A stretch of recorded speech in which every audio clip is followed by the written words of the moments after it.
ఓం నమో నారసింహాయ. చందనోత్సవానికి సంబంధించినటువంటి 300 రూపాయలు 1000 రూపాయల టికెట్లని జారీ చేయడానికి ఈరోజు ఉదయం 8 గంటల నుంచి ఆన్లైన్ ద్వారా ఏర్పాట్లు చేయబడ్డాయి. అయితే ఆన్లైన్లో టిఎంఎస్ సాఫ్ట్వేర్ ద్వారా చందనోత్సవ టికెట్లు పర్చేజ్ చేస్తున్నప్పుడు వాటిని డౌన్లోడ్ చేసి ప్రింట్ తీసుకునే సమయంలో కొన్ని సాంకేతికపరమైనటువంటి ఇబ్బందులు వచ్చి కొన్ని భక్తులు కొంత ఇబ్బంది పడిన మాట వాస్తవమే. అయితే దీనికి సంబంధించి ఏపీటీఎస్ టీమ్ అందరు కూడా అట్ హైయెస్ట్ లెవెల్లో వాళ్ళు కంటిన్యూస్గా శ్రమిస్తున్నారు. ఈ సమస్యని అతి త్వరలోనే వాళ్ళు పరిష్కరిస్తారు. పరిష్కరించిన వెంటనే మళ్ళీ భక్తులకి అందరికీ మెసేజ్ ఇవ్వబడుతుంది. కాబట్టి భక్తులు ఎవరు ఆందోళన చెందవద్దు. ఖచ్చితంగా టీం అనేది నెక్స్ట్ వచ్చే 2-3 గంటల్లో ఈ ప్రాబ్లం సార్ట్అవుట్ చేస్తుందని చెప్పి భావిస్తున్నాం. ఒకసారి సార్ట్అవుట్ చేసినట్టే మళ్ళీ సైటు ఎనేబుల్ అవుతుంది. అంతవరకు భక్తులు దయతో వేచి ఉండి ఒకసారి సైట్ ఓపెన్ అయిన తర్వాత అది పనిచేయటం మొదలెట్టిన తర్వాత మాత్రమే టికెట్లు తీసుకునవలసిందిగా కోరుకుంటూ, ఈ సందర్భంగా భక్తులకు జరిగినటువంటి అసౌకర్యం ఏదైతే ఉందో దానికి దేవస్థానం తరఫున తీవ్రంగా చింతిస్తున్నాం. తప్పనిసరిగా దీనిని మళ్ళీ రిస్టోర్ చేసి పూర్తి స్థాయిలో అది పనిచేసేట్టు చేసి వచ్చే 2-3 గంటల్లో మళ్ళీ మీ దగ్గరికి వస్తామని చెప్పి ఈ సందర్భంగా తెలియజేసుకుంటాం. ఈ నెల 20వ తారీఖున జరిగేటటువంటి చందనోత్సవం కార్యక్రమానికి సంబంధించి అన్ని ఏర్పాట్లు ఇంచుమించుగా పూర్తి కావచ్చాయి. ముఖ్యంగా క్యూ లైన్లు ఏవైతే ఉన్నాయో ఫ్రీకి సంబంధించి 300, 1000, 1500 వరకు సంబంధించినటువంటి క్యూ లైన్లు ఏవైతే ఉన్నాయో క్యూ లైన్లన్నీ కూడా ఇప్పటికే ఒక 1500 రప్పించి మిగతా క్యూ లైన్లన్నీ కూడా సుమారుగా పూర్తిగా వచ్చాయి. అదేవిధంగా వారందరికీ సంబంధించినటువంటి ఏవైతే టికెట్లు ఏవైతే ఉన్నాయో ఆ టికెట్లకు సంబంధించి కూడా సుమారు 70% టికెట్లని ఆన్లైన్ ద్వారా, 30% టికెట్లను బ్యాంకుల ద్వారా ఇవ్వాలని చెప్పి నిర్ణయించడం జరిగింది. ఈ రోజు నుంచే ఆన్లైన్ టికెట్లు 1000 రూపాయలు, అదేవిధంగా 300 రూపాయల టికెట్లకు సంబంధించి ఆన్లైన్ నుంచి ఈరోజు ఇవ్వటం మొదలైంది. చాలామంది ఇప్పటికే తీసుకోవటం అనేది స్టార్ట్ చేశారు. ఈ ఆన్లైన్ టికెట్స్ ఈ రోజు నుంచి 17వ తారీఖు వరకు ఆన్లైన్లో ప్రతిరోజు ఉదయం 8 గంటల నుంచి సాయంత్రం 4 గంటల వరకు ఆన్లైన్ ఓపెన్ అయి ఉంటుంది. టికెట్లు భక్తులు తీసుకునవచ్చు. అదేవిధంగా బ్యాంకుల ద్వారా ఇచ్చేటటువంటి టికెట్స్ ఏవైతే ఉన్నాయో అవి రేపటి నుంచి అంటే 13వ తారీఖు నుంచి 17వ తారీఖు వరకు టికెట్స్ డిస్ట్రిబ్యూషన్ అనేది పర్చేజ్ చేసుకోవడానికి యూనియన్ బ్యాంక్ ఆఫ్ ఇండియా అదేవిధంగా స్టేట్ బ్యాంక్ వారితో ఏర్పాటు చేయడం జరిగింది. ఇవి ఆ 4 బ్రాంచ్ల ద్వారా ఇవ్వడం జరుగుతుంది. Union bank Simhachalam, state bank Simhachalam, అదేవిధంగా అక్కయ్యపాలెం, అలాగే బిర్లా జంక్షన్, ఈ 4 బ్రాంచ్ల ద్వారా టికెట్స్ అనేవి లభ్యంగా ఉంటాయి. భక్తులందరూ కూడా దీనికి సంబంధించి టికెట్లు తీసుకునవలసిందిగా తెలియజేయడం అయింది.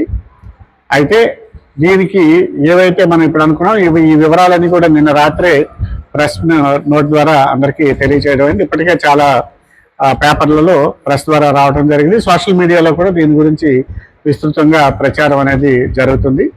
అయితే ఈ సందర్భంగా నేను అందరికీ తెలియజేసింది ఏంటంటే, దయచేసి దళారులు నమ్మకండి. టికెట్స్ అనేవి 2 మార్గాల ద్వారా మాత్రమే ఇవ్వటం జరుగుతుంది. ఒకటి ఆన్లైన్ టికెట్, లేదా 2 బ్యాంకుల ద్వారా ఇచ్చే టికెట్. ఈ రెండింటి ద్వారా కాకుండా 3వ వ్యక్తి ఏ ఒక్కరిచ్చినా దయచేసి తీసుకోవద్దు. ఇప్పటికే మా నోటీస్కి వచ్చింది, కొంతమంది దళారులు కొంతమంది ఫేక్ టికెట్లు, ఫేక్ డూప్లికేట్ టికెట్స్ ఇవ్వడానికి ప్రయత్నం చేస్తున్నారని కింద సంవత్సరం ఇటువంటి చాలా సార్లు వార్తలు రావడం జరిగింది. ఈ సందర్భంగా అందరికీ తెలియజేయడం ఏంటంటే, దయచేసి ఇటువంటి వార్తలు నమ్మద్దు, పుకార్లు నమ్మద్దు. ఇచ్చేవారు ఎవరైనా ఉన్నారన్న విషయాన్ని కూడా ఎక్కడా వచ్చినా దయచేసి నమ్మద్దు. ఈ విధంగా ఎవరైతే అమ్మాలని ప్రయత్నించారో ఇప్పటికే పోలీస్ శాఖ నిఘా పెట్టడం జరిగింది. అటువంటి వాళ్ళు ఎవరా అమ్మడానికి ప్రయత్నించా వాళ్ళ మీద కఠినమైనటువంటి క్రిమినల్ చర్యలు తీసుకోవడం జరుగుతుంది. అమ్మిన వాళ్ళ మాత్రమే కాదు, కొన్న వాళ్ళు కూడా దీనికి బాధ్యులే. ఎందుకంటే 2 సోర్సెస్ ద్వారా మేము ఇస్తున్నాం. ఒకటి ఆన్లైన్, 2 బ్యాంక్స్. వీళ్ళిద్దరు కాకుండా మూడో వ్యక్తి ఎవరైనా అమ్మడానికి ప్రయత్నిస్తున్నారో అంటే దయచేసి తప్పనిసరిగా అనుమానించాల్సిందే. అటువంటి ఫేక్ టికెట్స్ దయచేసి ఎవరు కూడా తీసుకోవద్దని భక్తులకి ఈ సందర్భంగా తెలియజేస్తుంది. అదేవిధంగా 300 రూపాయల టికెట్లు కానీ, 1000 రూపాయల టికెట్లు కానీ, లేదా మిగతా టికెట్లు ఇచ్చినా కూడా వాటన్నిటికీ నిర్దిష్టమైనటువంటి స్లాట్లు ఇవ్వటం జరిగింది. దయచేసి భక్తులు వారికి ఏదైతే స్లాట్ ఇచ్చామో తప్పనిసరిగా ఆ స్లాట్ టైమింగ్స్ లో మాత్రమే దర్శనానికి రావాలి. ఈ విధంగా వేరే టైమింగ్స్ లో రావటం వల్ల అప్పటికే ఉన్న భక్తులు రద్దీ ఎక్కువ ఉంటే వీరు కూడా చేస్తే రద్దీ ఎక్కువ భక్తులు ఇబ్బంది పడే అవకాశం ఉంది. కాబట్టి వేరే స్లాట్స్ లో ఉన్న వాళ్ళు, ఒక స్లాట్ లో ఉన్న వాళ్ళు వేరే స్లాట్ లోపలికి అనుమతించబడరు. దయచేసి భక్తులు ఈ విషయాన్ని గమనించాలి. ఉదాహరణకి 8 గంటల నుంచి 9:30 కంటే 8 నుంచి 9:30 మధ్యలోనే వారు రావాలి. 8 నుంచి 3, 7:30కి లేదా 7 గంటలకు వచ్చేస్తే ముందు వచ్చాం కాబట్టి మాకు దర్శనానికి అవకాశం ఇవ్వండి అంటే సాధ్యం కాదు. దయచేసి ఈ విషయాన్ని భక్తులందరూ కూడా గమనించాలని చెప్పి పత్రికాముఖంగా అందరికి కూడా మనవి చేయడం అయింది. అంతేకాకుండా ఏవైతే దర్శనాలు ఉన్నాయో దర్శనాలకు సంబంధించి ముందు రోజు 19వ తారీఖు సాయంత్రం నైట్ నుంచే ఏర్పాట్లు చేయటం అనేది మొదలవుతుంది. కాబట్టి 19వ తారీఖు సాయంత్రం 6 గంటల నుంచే మీదకి వాహనాలని, భక్తులని కూడా అనుమతించడం ఆపుతారు. సాయంత్రం అప్పటికే లైన్లో ఉన్న వాళ్ళందరూ కూడా 19వ తారీఖు సాయంత్రం 7 గంటలతో దర్శనాలు ఆఫ్ చేయడం జరుగుతుంది. అక్కడ నుంచి ఏర్పాట్లన్నీ కూడా మొదలవుతాయి. రాత్రి 1 గంటకి సుప్రభాత సేవ మొదలవుతుంది. సుప్రభాత సేవ పూర్తయిన తర్వాత స్వామివారి చందనం అనేది తొలగించే ప్రక్రియ మొదలవుతుంది. అది సుమారుగా 3 గంటల వరకు ఉంటుంది అనుకుంటున్నాం. 3 గంటలు అయిన తర్వాత ఎవరైతే founder family member, royal family ఎవరున్నారో వారు ముందు దర్శనం చేసుకోవడం జరుగుతుంది. వారి దర్శనం తర్వాత రాష్ట్ర ప్రభుత్వం చేత నియమించబడినటువంటి మంత్రివర్యులు, తరువాత తిరుమల తిరుపతి దేవస్థానం నుంచి వారు కూడా పట్టు వస్త్రాలు సమర్పించడం జరుగుతుంది. దాని తరువాత ఎవరైతే విఐపీలు ఉన్నారో వారికి అంతరాలయ దర్శనం 4 గంటలకల్లా అన్ని విధాలుగా మొదలుపెట్టి 5 గంటల లోపే ఇటువంటి వాళ్ళు ఎవరైనా కొంతమంది విఐపీస్, మినిస్టర్స్, జడ్జిలు ఉంటే వాళ్ళ వరకు పెట్టి 5 గంటలతో తాళం వేసి 5 గంటల నుంచి ఎవరిని అలౌ చేయొద్దు అని చెప్పి నిన్న ఏదైతే జరిగినటువంటి గ్రూప్ ఆఫ్ మినిస్టర్స్ మీటింగ్ లో దాంట్లో నిర్ణయం తీసుకోవడం జరిగింది. కాబట్టి ఈ విషయాన్ని ఖచ్చితంగా ఆ రోజు అమలు చేయడానికి ప్రయత్నం జరుగుతుంది. ఇక మిగతా ఎవరైతే భక్తులు, సామాన్య భక్తులు ఎవరైతే ఉన్నారో ఫ్రీ లైన్లో ఉన్నవారు కానీ, 300 రూపాయల టికెట్ల వారు కానీ, వాళ్ళందరూ కూడా ఉదయం 3 గంటల నుంచే వారికి ఒకసారి ఫౌండర్ ఫ్యామిలీ వెళ్ళేసిన తర్వాత సైమల్టేనియస్ గా వీళ్ళకి దర్శనాలు అనేవి అలౌ చేయడం జరుగుతుంది. అంటే దీని అర్థం ఎవరైతే సామాన్య భక్తులు ఉన్నారో వారికి పెద్దపేట వేయడం జరుగుతుంది. 1000 రూపాయల టికెట్ల వాళ్ళు కానీ, తర్వాత 1500 రూపాయల టికెట్లు ఎవరున్నా వారికి సబ్సిక్వెంట్ గా లేట్ గా వాళ్ళందరినీ విడిచిపెట్టడం జరుగుతుంది. సుమారు 5 గంటల ప్రాంతంలో ఏదైతే మన 1000 రూపాయల టికెట్ దారులు ఉన్నారో వారందరూ 5 గంటల నుంచి వాళ్ళకి దర్శనానికి స్లాట్ మొదలు పెడతాం. 6 గంటల నుంచి 1500 రూపాయల టికెట్ల వారికి దర్శనానికి పెర్మిట్ చేయడం జరుగుతుంది. దీని అర్థం ఏంటంటే ఎక్కువ ధరకి టికెట్ కొనుక్కున్నంత మాత్రాన ఎర్లీగా దర్శనం అవుతుంది అనేది అపోహ మాత్రమే. ఎవరైతే 3 ఫ్రీ దర్శనాలు ఉన్నాయో, అలాగే 300 రూపాయల టికెట్ దర్శనాలు ఉన్నాయో, సో మీరందరూ సామాన్య భక్తులు, వీరికే ప్రాధాన్యత ఇవ్వడం జరుగుతుంది. అందువల్ల వారికి 3 గంటల నుంచే వారందరికీ దర్శనానికి అలౌ చేస్తాం. వచ్చేటప్పటికి 6 కిలోమీటర్లు సుమారుగా ప్రతి సామాన్య భక్తులు నడవాల్సిన పరిస్థితి ఉండేది. ఈసారి సుమారుగా 2.5 కిలోమీటర్లతోనే భక్తుడు ఏదైతే ఉత్తర ద్వార దగ్గరికి చేరుకునేటువంటి అవకాశం చేయడం జరిగింది. అంటే 2 మార్గాల ద్వారా ఎవరైతే సామాన్య భక్తులు ఉన్నారో వారందరికీ దర్శనం క్యూ లైన్ లో వెళ్ళే ఏర్పాటు చేయడం ద్వారా వారు నడవాల్సినటువంటి నిడివిని తగ్గించడం అనేది జరిగింది. అదేవిధంగా 300 రూపాయల టికెట్లు తీసుకున్న వాళ్ళు కూడా కింద సంవత్సరం సుమారుగా 4 కిలోమీటర్లు దాటి నడవాల్సిన పరిస్థితి వస్తే ఈసారి 2.8 కిలోమీటర్లు 2.9 కిలోమీటర్ల లోపలే వాళ్ళు నడవాల్సిన పరిస్థితి. అదేవిధంగా 1000 రూపాయల టికెట్ దారులు ఎవరైతే ఉన్నారో వారు కూడా సుమారుగా 2 కిలోమీటర్ల లోపే 1800 మీటర్లు దాటి నడవాల్సిన అవసరం ఉండదు. అదేవిధంగా 1500 రూపాయల టికెట్ తీసుకున్న వాళ్ళు సుమారుగా 1 కిలోమీటర్ నడవాల్సి వస్తుంది. కానీ వారందరికీ లేటుగా ఎలా చేస్తాం, వారందరికీ స్లాట్స్ లేటుగా ఉండటం వలన వీరితో పాటు సమానంగా బయలుదేరినటువంటి 300 రూపాయల టికెట్లు కానీ లేదా 1000 రూపాయలు ఫ్రీ దర్శనం వాళ్ళకి వారికి 3 గంటల నుంచి ఎలా చేస్తాం కాబట్టి వాళ్ళు ఎర్లీగానే వచ్చి దర్శనం చేసుకోవడానికి అవకాశం ఉంది. కాబట్టి ఈ విధంగా సామాన్య భక్తులు వారి పట్ల ఎటువంటి వివక్ష చూపించట్లేదన్న విషయాన్ని ఈ సందర్భంగా పత్రికాముఖంగా భక్తులందరికీ తెలియజేయటం అవుతుంది. ఇక భక్తులకు సంబంధించినటువంటి ఏవైతే ట్రాన్స్పోర్టేషన్ కానీ ఇతర సౌకర్యాల వారి గురించి మాట్లాడుకుంటే సుమారుగా 70 ఆర్టీసీ బస్సులని ఈసారి మేము ఏర్పాటు చేయడం జరుగుతుంది. కింద సంవత్సరం ఉన్నటువంటి అనుభవం దృష్ట్యా కింద సంవత్సరం ప్రైవేట్ ఏసీ బస్సుల ద్వారా తీసుకెళ్లేటటువంటి కొన్ని దగ్గర ఏసీ బస్సులు ఆగి ట్రాఫిక్ జామ్ అయ్యేటటువంటి పరిస్థితి ఏర్పడడం వల్ల ఈసారి ఏసీ బస్సులు అనేది తీసివేయడం జరిగింది. 1500 రూపాయలు 1000 రూపాయల టికెట్ దారులు ఎవరైతే ఉన్నారో వారు కూడా ఆర్టీసీ బస్సులోనే నార్మల్ బస్సులోనే ప్రయాణం చేయాల్సి ఉంటుంది. వారి వరకు సంబంధించి 1500 రూపాయల టికెట్ కి 1000 రూపాయల టికెట్ కి ఆర్టీసీ బస్సులు వేస్తాం, ప్రత్యేక బస్సులు వేస్తాం. 1500 రూపాయల టికెట్ దారులు అని వెళ్ళడం వరకు మాత్రమే వారికి ఆర్టీసీ బస్సు ఫెసిలిటీ ఉంటుంది. రిటర్న్ వచ్చేటప్పుడు అందరి భక్తులతో కలిసి రావాల్సింది, వారికంటూ ప్రత్యేకత ఏమీ ఉండదు. దయచేసి 1000 రూపాయల టికెట్ దారులు కానీ 1500 రూపాయల టికెట్ దారులు కానీ ఈ విషయాన్ని గమనించాల్సి ఉంటుంది. అంతేకాకుండా వీరందరికీ కూడా పార్కింగ్ ప్లేసెస్ అదేవిధంగా పికప్ పాయింట్స్ కూడా మొత్తం 5 పికప్ పాయింట్స్ ని పెట్టడం జరిగింది. 32 పార్కింగ్ ప్లేసెస్ కూడా ఇవ్వటం అనేది జరిగింది. ఈ 5 పికప్ పాయింట్స్ ఏవంటే 1000 రూపాయలు 1500 వారికి మన శ్రీనివాస కళ్యాణ మండపం దగ్గర, అదేవిధంగా ఇక్కడ ఏదైతే మన గోశాల దగ్గర వారికి ఏర్పాటు చేయడం జరిగింది. అది కాకుండా ఫ్రీగా వచ్చేటటువంటి లేదా 300 రూపాయలకు వచ్చేటటువంటి భక్తులు ఎవరైతే ఉన్నారో వారికి ఇటువైపు మన ఓల్డ్ గోశాల జంక్షన్, సింహపురి కాలేజ్ దగ్గర ఉన్నటువంటి ఏపీఎస్ఆర్టీసీ వారి స్థలము, అదేవిధంగా అడవివరం సొంటియం జంక్షన్ దగ్గర ఎవరైతే 300 రూపాయలు అదేవిధంగా ఫ్రీగా వెళ్ళేటటువంటి భక్తులందరూ కూడా బసెస్ ని ఏర్పాటు చేయడం జరిగింది.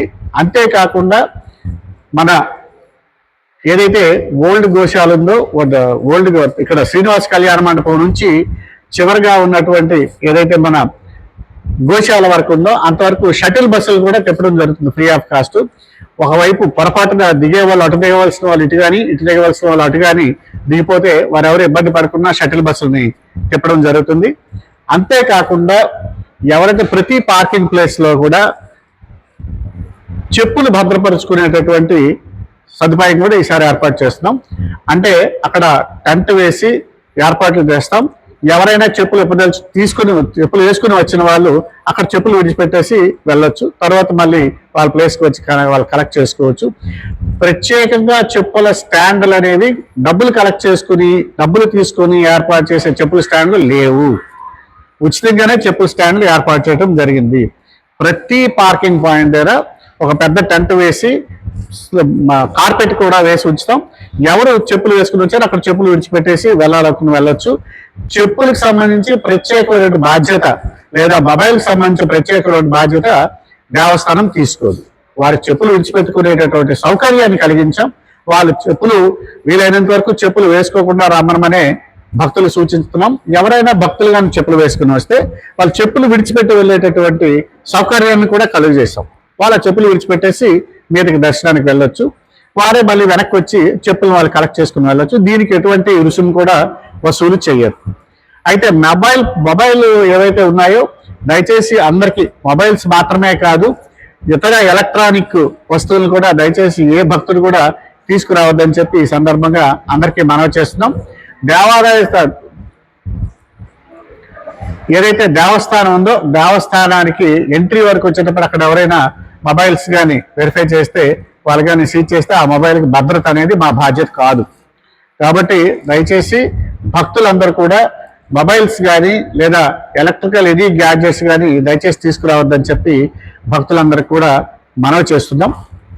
అంతేకాకుండా ఒకసారి క్యూ లైన్స్లోకి వెళ్ళిన తర్వాత ప్రతి దగ్గర కూడా టాయిలెట్స్ అనేవి అరేంజ్ చేయడం జరిగింది. లాస్ట్ టైం కంటే ఈసారి టాయిలెట్స్ చాలా పెద్ద ఎత్తున ఏర్పాటు చేస్తున్నాం, భక్తులు దాన్ని వినియోగించుకోవచ్చు. అదేవిధంగా వాటర్ సప్లై పాయింట్స్ ఏవైతే ఉన్నాం దేవస్థానం తరపున బ్రాండెడ్ కిల్లీ లేదా బిస్లరీ వాటర్ బాటిల్స్ ని 4 లక్షల water bottles, 1/2 litre water bottles ని ఇప్పటికే ఏర్పాటు చేయడం జరిగింది. దాని ద్వారా భక్తులందరికీ ఇవ్వడం జరుగుతుంది. మొదటిది. రెండవది, దేవస్థానం నుంచి మిల్క్ కూడా, వార్మ్ మిల్క్ అంటే గోరువెచ్చని పాలు కూడా చిన్నపిల్లలు అట్లాంటి వాళ్ళకి ఏర్పాటు చేస్తున్నాం. సుమారుగా 1,00,000 బ్రిటానియా బిస్కెట్ ప్యాకెట్స్ కూడా ఏర్పాటు చేస్తున్నాం. అలాగే మజ్జిగ కూడా దేవస్థానం ఏర్పాటు చేయడం జరుగుతుంది. ఇంతే కాకుండా జీవీఎంసీ వారి ద్వారా త్రాగునీటి ఏర్పాట్లు కూడా చేశాం. అదేవిధంగా టాయిలెట్స్ మెయింటెనెన్స్ కూడా జీవీఎంసీ వారే టేకప్ చేస్తున్నారు. ఈ సౌకర్యాలతో పాటుగా ఎవరైతే ఎన్జిఓస్, ఫుడ్ సప్లయింగ్ ఎన్జిఓస్ ఎవరైతే వచ్చారో వారందరితో ఇప్పటికే సమావేశాలు నిర్వహించి ప్రతి దగ్గర కూడా కొండపైన 32, కొండ కింద 29 సంఘాలతో వారు కొంతమంది పళ్ళు, మజ్జిగ, మంచినీళ్ళు, అదేవిధంగా ఇతర తినుపద బండారాలు ఇవన్నీ కూడా వాళ్ళ దగ్గర పంపిణీ చేయడానికి అనుమతులు ఇవ్వడం జరిగింది. వారు పంపిణీ చేస్తారు. ఈ సందర్భంగా భక్తులకి మా యొక్క మనవి ఏంటంటే దయచేసి మీరు ఇచ్చినటువంటి ఏవైనా తినుపదార్థాలు తినేసిన తర్వాత ఆ ప్లేట్లు కానీ కప్పులు కానీ మా శానిటేషన్ సిబ్బంది ఉంటారు. అదేవిధంగా ఎవరైతే ఎన్జిఓస్ ఆ ఏర్పాటు చేసిన స్టాల్స్ కి శానిటేషన్ మెయింటైన్ చేయాల్సిన బాధ్యత కూడా వారి మీదే పెట్టడం జరిగింది. ఎన్జిఓ పెట్టుకుంటే వాళ్ళ 2-3 వాలంటీర్స్ పెట్టి వాళ్ళ గార్బేజ్ బ్యాగ్స్ పెట్టి వాళ్ళ ఏరియాలో మొత్తం శానిటేషన్ వాళ్ళే క్లియర్ చేయాలి. ఈ నిబంధన ఒకటి పెట్టడం జరిగింది. రెండోది, భక్తులు ఎక్కడికక్కడ ఆగిపోకుండా వాళ్ళ లైన్స్ కంటిన్యూ అవుతుండగా వాళ్ళకి ఈ ఫుడ్ పాయింట్స్, ఫుడ్ ఏదైనా ఉంటే ప్లేట్లో పెట్టి, ట్రేల్లో పెట్టి సర్వీస్ చేయమని చెప్పి ఖచ్చితంగా వారందరికి కూడా చెప్పడం జరిగింది. ఈ సందర్భంగా ఎక్కడ కూడా ఫుడ్ అడల్టరేషన్ అటువంటివి జరగకుండా ఇప్పటికే వాళ్ళందరికీ ఏదైతే ఫుడ్ ఇన్స్పెక్టర్స్ ఉన్నారో వారి తరఫు ఫోన్ నెంబర్లు ఇవ్వడం జరిగింది. వారికి వీళ్ళకి కలిపి సంయుక్త సమావేశాన్ని కూడా పెట్టడం జరిగింది. సో వారు వీరు సమన్వయంతో ఎక్కడ కూడా ఫుడ్ అనేది టెస్టింగ్ జరగకుండా ఇవ్వద్దని చెప్పి వారందరికీ ఇప్పటికే తెలియజేయటం అనేది జరిగింది. ఈ విధంగా మనం ఏర్పాటు చేయడం ద్వారా ఎవరైతే భక్తుడు ఒకసారి దర్శనానికి వస్తారో భక్తులందరికీ కూడా మనం క్యూఆర్ కోడ్ కూడా ఈసారి ఇవ్వడం జరిగింది. క్యూఆర్ కోడ్ ద్వారా వాళ్ళు అక్కడికి వెళ్ళిన తర్వాత మేము పేపర్లో కూడా క్యూఆర్ కోడ్ ద్వారా అందరికీ ముందే తెలియజేస్తాం.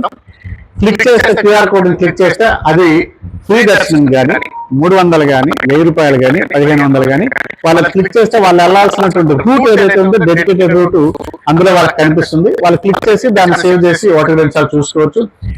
దానితో పాటు అదనంగా ప్రతి దగ్గర కూడా బోర్డులు పెట్టడం జరుగుతుంది. సుమారుగా 1500 మంది మహిళా వాలంటీర్లు ఈ సందర్భంగా వారి యొక్క సేవలు వినియోగించడం జరుగుతుంది. 500 మంది వైజాగ్ వాలంటీర్స్ ని ఇందులో ప్రత్యేకంగా దించడం జరిగింది. అలాగే విజయవాడ నుంచి కూడా దీనిలో క్యూ మెయింటెనెన్స్ లో నిష్ణాతులైనటువంటి కొంతమంది గార్డులను కూడా ఈ సందర్భంగా తెప్పించి భక్తులకి ఎటువంటి ఇబ్బంది లేకుండా హ్యాసిల్ ఫ్రీగా అంటే సాఫీగా దర్శనం అనేది జరగడానికి ఈ ఏర్పాట్లు తీసుకుంటున్నాం. ఇంతే కాకుండా సుమారుగా 1500 నుంచి 2000 మంది సిబ్బంది వివిధ డిపార్ట్మెంట్ల నుంచి ఇక్కడికి వారు వచ్చేస్తారు. వారందరి సేవలను కూడా ఈ భక్తులకి మన క్యూ లైన్స్, ఇతర సదుపాయాలన్నీ కూడా చేయడం జరుగుతుంది. అంతేకాకుండా శానిటేషన్ సిబ్బందిని ఈ వాళ్ళ సేవల్ని జీవీఎంసీ ద్వారా వినియోగించుకోవడం జరుగుతుంది. ఇంతేకాకుండా చైల్డ్ ట్రాకింగ్ ట్యాగ్స్ కూడా ఈసారి కొత్తగా ఇంట్రడ్యూస్ చేస్తున్నాం. చైల్డ్ ట్రాకింగ్ ట్యాగ్స్ ద్వారా వారందరికీ ఎక్కడ పిల్లలు తప్పిపోకుండా ఏర్పాట్లు అనేది చేయటం జరుగుతుంది. ఇంతేకాకుండా ఇతరమైనటువంటి ఎటువంటి ఇబ్బందులు వచ్చినా ఎక్కడ సిచ్యువేషన్ అనేది ఇబ్బందికరంగా ఉన్నా వెంటనే ట్రాక్ చేసి ఇమీడియట్గా క్రింద వారికి తెలియజేయడానికి ఒక సెపరేట్ కమాండ్ కంట్రోల్ రూమ్ పెట్టడంతో పాటు దాంట్లో ప్రతి డిపార్ట్మెంట్ నుంచి కూడా ఒక సీనియర్ ఆఫీసర్ని అక్కడ డిప్లాయ్ చేయడం జరుగుతుంది. అదేవిధంగా ఎక్కడ ఎటువంటి ఇబ్బందులు లేకుండా ఇబ్బందులు వచ్చిన అటెండ్ అవ్వడానికి తగ్గట్టుగా ఎన్డీఆర్ఎఫ్ ఎస్డీఆర్ఎఫ్ వాళ్ళని కూడా ఈసారి కూడా వారందరి సేవలను కూడా వినియోగించుకుంటున్నాం. ఇక క్రింద సంవత్సరం జరిగినటువంటి ఏదైతే దుర్ఘటన ఉందో దానిని దృష్టిలో పెట్టుకొని ఇప్పటికే 2 సార్లు R&D వారి చేత అన్ని తనిఖీ చేయించి వారి దగ్గర నుంచి రికమెండేషన్స్ కూడా తీసుకోవడం జరిగింది. అది క్యూ లైన్లు కానివ్వండి, స్ట్రక్చర్స్ కానివ్వండి, పెద్ద పెద్ద స్ట్రక్చర్స్ ఏవైతే గోడలు అట్లాంటివి వాటన్నిటిని కూడా ఇప్పటికే ఆపివేయడం జరిగింది. ఈ నెల 31వ తారీఖు నుంచే పెద్ద పెద్ద స్ట్రక్చర్స్ ఆపేసాం, కన్స్ట్రక్షన్ కూడా ఆపేయడం జరిగింది. ఇప్పుడు క్యూ లైన్స్, అదేవిధంగా సర్ఫేస్ మీద ఒక సీసీ రోడ్డు కానీ లేకపోతే ఏదైనా కాలువలు కానీ డ్రైన్స్ కానీ క్లీనింగ్ కానీ అటువంటి మాత్రమే చేస్తున్నాం. అవి కూడా 15వ తారీఖుతో పూర్తి స్థాయిలో అన్ని ఆపేయడం జరుగుతుంది. ఇంకేమీ అవ్వవు. అక్కడ నుంచి ఎక్కడ కూడా ఎటువంటి వర్క్ జరగదు. వీటన్నిటిని కూడా వెరిఫై చేసి మరొకసారి సర్టిఫై చేయడానికి R&D వారికి నిన్ననే మీటింగ్ లో ఆదేశాలు ఇవ్వడం జరిగింది. మరొకసారి వారు వచ్చి ఈ క్యూ లైన్స్ ఇతరమైనటువంటి స్ట్రక్చర్స్ అన్ని చూసి ఫైనల్ గా వారు వాళ్ళ తాలూకా సర్టిఫికేట్ ఇస్తారు. ఇంతే కాకుండా అగ్నిమాపక సిబ్బంది అదేవిధంగా ఎలక్ట్రిసిటీ వారితో కూడా ఆడిట్ అన్ని చేయడం జరిగింది. వాళ్ళు కొన్ని రికమెండేషన్స్ ఇచ్చారు. ఆ రికమెండేషన్స్ అన్నింటిని కూడా ఇంజనీరింగ్ వాళ్ళు ఫాలో అవుతున్నారు. ఇప్పటికే సుమారుగా వారు 2 ఫైర్ ఇంజన్ల మీదన చిన్న ఫైర్ ఇంజన్ కింద పెట్టడం జరిగింది. దీని మీద నిర్దిష్టమైనటువంటి ఏ విధంగా హ్యాండిల్ చేయాలని నిర్దిష్టమైనటువంటి ఆదేశాలని నిన్న గౌరవ హోంమంత్రి గారు కూడా ఆ డిపార్ట్మెంట్కి ఇవ్వడం జరిగింది నిన్న జరిగినటువంటి సమావేశంలో. అదేవిధంగా సుమారుగా 85 ఫైర్ ఎక్స్టింగ్విషర్స్ కూడా రెడీ చేశాం. ఎప్పటికప్పుడు ఏదైనా ఇబ్బంది వచ్చినా వెంటనే రెస్పాండ్ అయ్యే విధంగా వారిని కూడా రెడీ చేయడం జరిగింది. పోలీస్ వారు అడుగడుగున వారు ప్రతి దగ్గర కూడా నిఘాతో ఉంటారు. అయితే ఈ సందర్భంగా భక్తులందరూ కూడా పోలీస్ వారితో కూడా సహకరించి పోలీస్ వారి యొక్క ఆదేశాలు వాళ్ళకు ఉన్నటువంటి ఆదేశాల ప్రకారం భక్తులకు ఎటువంటి ఇబ్బంది లేకుండా జరపడానికి మాత్రమే ఇదందరం కూడా ప్రయత్నిస్తున్నాం. కాబట్టి భక్తులు కానీ లేదా ఇతర సిబ్బంది కానీ దయచేసి పోలీస్ వారికి కూడా సహకరించాల్సిందిగా ఈ సందర్భంగా అందరికీ మనవి చేస్తున్నాం. అలాగే ఏదైతే మెట్ల మార్గం ఉందో అదేవిధంగా ఘాట్ రోడ్స్ ఉన్నాయో ప్రతి 2 ఘాట్ రోడ్ల మీద అదేవిధంగా మెట్ల మార్గాల్లో పబ్లిక్ అడ్రసింగ్ సిస్టమ్ కానీ మరియు ఏదైతే లైటింగ్ ఉందో లైటింగ్ సంబంధించి కూడా పూర్తి స్థాయి ఇప్పటికే ఎనేబుల్ చేయడం జరిగింది. అంతేకాకుండా ఈ సంవత్సరం డిపార్ట్మెంట్ వాళ్ళకు కూడా అంటే దేవస్థానం వాళ్ళకు కూడా సుమారు 40 మ్యాన్ ప్యాక్స్ ఏదైతే వాకీ టాకీలు కూడా ప్రత్యేకంగా ఏర్పాటు చేస్తున్నాం. పోలీసు వారి దగ్గర ఉన్నటువంటి సుమారు వాళ్ళ దగ్గర 40 నుంచి 50 మ్యాన్ ప్యాక్స్ ఉంటాయి. వారితో పాటు డిపార్ట్మెంట్ వారికి కూడా ప్రతి స్థాయిలో కూడా కమ్యూనికేషన్ అనేది ఎక్కడ ఎటువంటి ఇబ్బంది లేకుండా తగు జాగ్రత్తలు ఇప్పటికే తీసుకోవడం జరిగింది. అంతేకాకుండా 2 సంవత్సరం ఏదైతే డ్రాపింగ్ పాయింట్ అలైటింగ్ పాయింట్ ఒకే దగ్గర ఉండడం అంటే భక్తులు దిగే స్థలం బస్సులు ఎక్కే స్థలం ఒకే దగ్గర ఉండటం వల్ల కొంత గందరగోళం ఏర్పడేటువంటి పరిస్థితులు ఏర్పడ్డాయి. కాబట్టి ఈసారి భక్తులు ఎక్కే స్థలాన్ని అక్కడ ఉన్నటువంటి పాదాలమ్మ బంగారమ్మ టెంపుల్ దగ్గర షిఫ్ట్ చేసి దిగే స్థలాన్ని పాత ప్రదేశంలోనే కంటిన్యూ చేయడం అనేది జరుగుతుంది. ఒకవేళ ఎక్కే స్థలం దగ్గర ఒకవేళ కానీ నిండిపోతే ఆప్షన్ బి కూడా మళ్ళీ దిగే స్థలం దగ్గర పెట్టుకోవడం జరిగింది. ఈ విధంగా ఏపీఎస్ఆర్టీసీ వారు పోలీసు వారితో దేవస్థానం వారు కూడా సమన్వయం చేసుకుని భక్తుల యొక్క రద్దీని ప్రాపర్ గా నియంత్రించడం అనేది జరుగుతుందని ఈ సందర్భంగా అందరూ కూడా మనవి చేసుకుంటూ ఇప్పటికీ అన్ని ఏర్పాట్లు కూడా సుమారుగా పూర్తి కావచ్చాయి. భక్తులందరూ కూడా ఎటువంటి ఆందోళన చెందకుండా ఎటువంటి గాబరా కూడా పడకుండా వారికి ఇచ్చినటువంటి స్లాట్లు ఏవైతే ఉన్నాయో ఆ స్లాట్ ప్రకారం దయచేసి అందరూ వచ్చి రాత్రి వరకు ఈ దర్శనాలు జరుగుతాయి. కాబట్టి ఎవరు కూడా కంగారు పడకుండా సమన్వయంతో వచ్చి అందరూ దర్శనాలు చేసుకుని స్వామివారి యొక్క ఆశీర్వాదాలు పొందవలసిందిగా అందరికి కూడా మనం చేస్తాం.